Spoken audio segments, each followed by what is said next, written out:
As was mentioned earlier, and some of you will remember, 5 years ago, in the year before you called Andy Burnett to your pulpit, I served as your interim minister beginning in August of 2011. And since the 1st of August this year, I've been serving as what you labeled your sabbatical minister, though I have often referred to myself as simply the temp.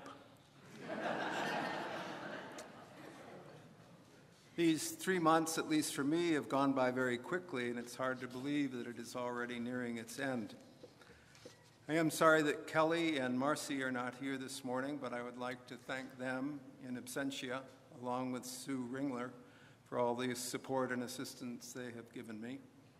Marcy and Kelly are both at a national UUA conference in San Diego this weekend, and I will be chairing a similar gathering in Minneapolis next weekend, a convocation sponsored by the UU History and Heritage Society, which I currently serve as president. At the end of my previous stay with you, I preached a farewell sermon, and today I am preaching a farewell homily. There's actually no real difference between a sermon and a homily, but homilies are usually short, which is my gift to you. Both sermons and homilies are supposed to be based on a text, something that I didn't learn until I was 3 years out of seminary. Usually a verse or two from Scripture, though not always. My text for today is from a book written by Roger Ebert, the famous film critic who died in 2013 at age 70, having dealt with thyroid cancer for the last full decade of his life. The book is entitled Life Itself, a Memoir. In it, he wrote, "I believe that if at the end, according to our abilities, we have done something to make others a little happier and something to make ourselves a little happier, that is about the best we can do. To make others less happy is a crime. To make ourselves unhappy is where all crime starts. We must try to contribute joy to the world. That is true no matter what our problems, our health, our circumstances. We must try. I didn't always know this, and am happy I lived long enough to find it out."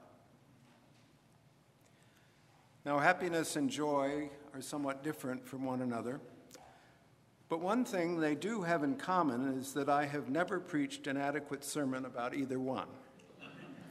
Not that I haven't tried, and so today I try again. I'm very happy that trying is the third ingredient in Ebert's recipe or prescription for a good life. T.S. Eliot also recognized its value as he wrote, "For us, there is only the trying. The rest is not our business." As I understand it, what Eliot means by the rest is success or failure or other measurements of what we have lost or gained. It is the trying that matters. We must try to contribute joy to the world, Ebert counsels, no matter what our problems, our health, our circumstances. As he wrote those words, his cancer had taken away his capacity to speak or to eat normally, but his ability to write was unimpaired, and he continued to write until his death. He did not give up. He never stopped trying.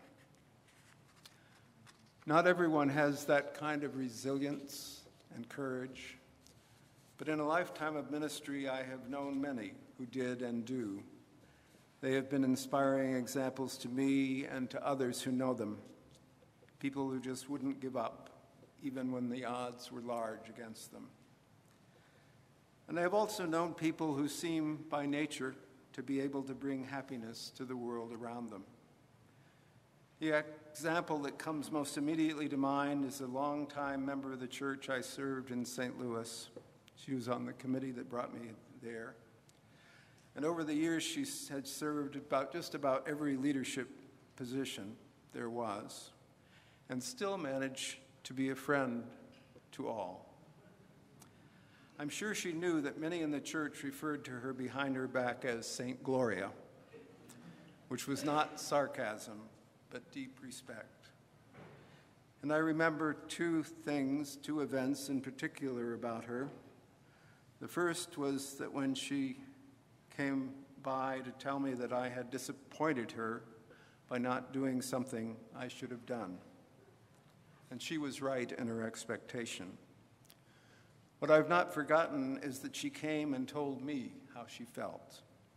That is, she told me and not everybody else. I apologized, of course, and that was the end of it. Would that others would do the same. The second thing was when she asked me to come visit her at home one afternoon. She was very unhappy about some things over which she had no control, family matters. She explained the situation to me, and then she said simply, "So I asked myself, what good can come of this?" And I realized that this was habitual with her, the assumption that some good can come from almost anything. And she had found an answer that satisfied her. And ever since then, when I encounter any kind of difficult situation, rather than just bemoaning it, I remember that question: what good can come of this? And almost always there is something. Now, I admit there are also people who do not exude such a positive outlook on life. Oscar Wilde apparently knew such people, and he observed that some cause happiness wherever they go, others whenever they go.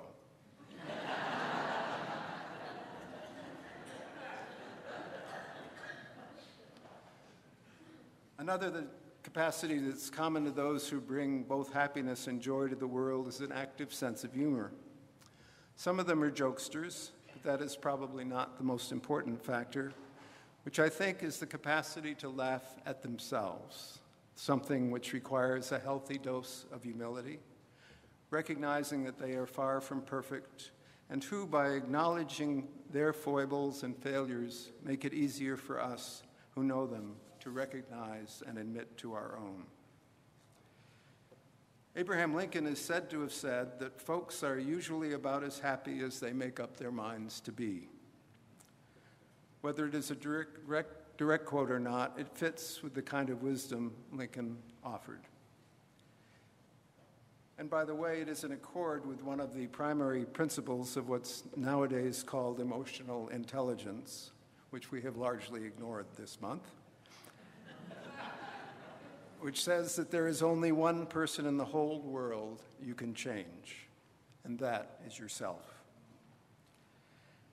And if you're inclined to be the kind of person to think that you cannot possibly make someone else or even yourself happier, remember that that is not what Ebert suggests.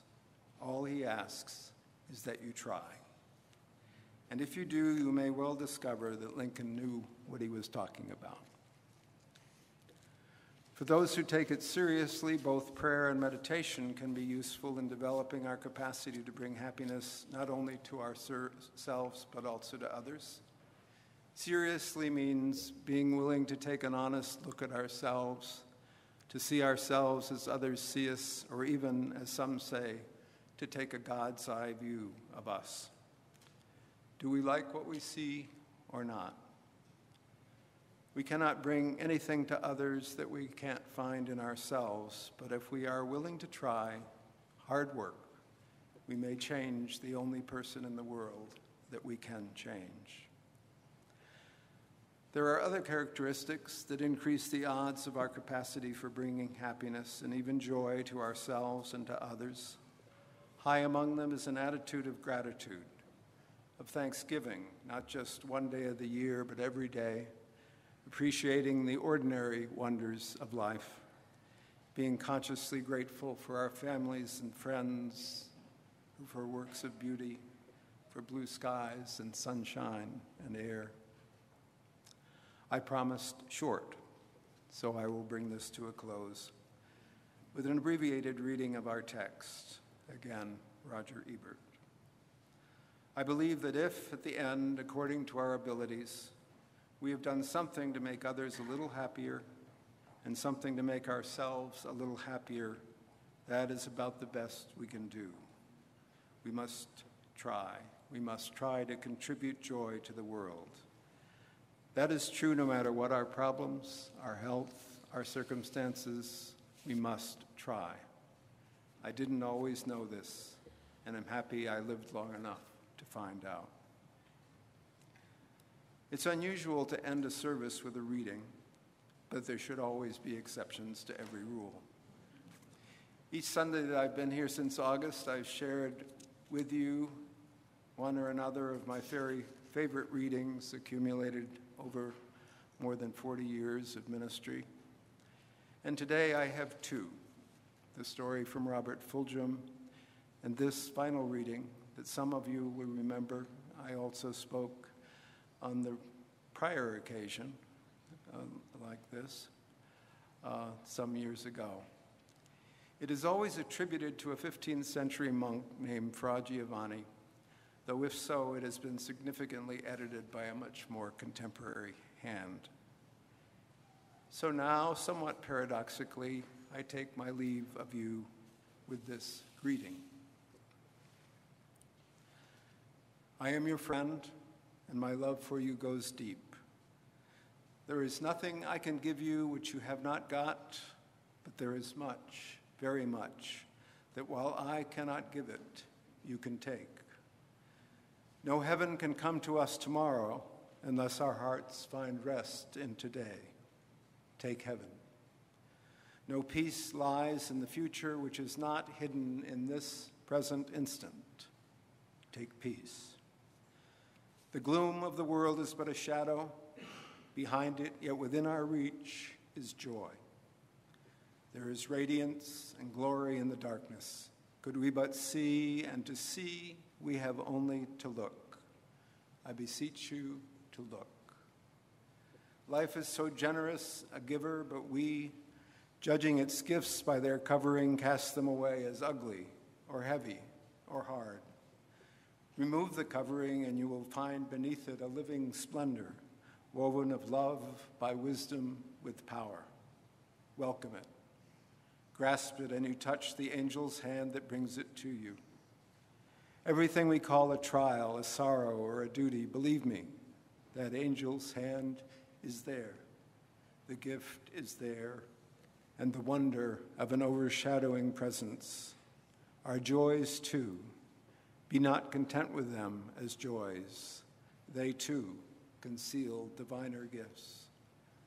Life is so full of meaning and purpose, so full of beauty beneath its covering that you will find earth but cloaks your heaven. Courage, then, to claim it, that is all. But courage you have, and the knowledge that we are pilgrims together, wending through unknown country, our way home. And so at this time I greet you, not quite as the world sends greetings, but with profound esteem and with the prayer that for you now and forever the day breaks and the shadows flee away.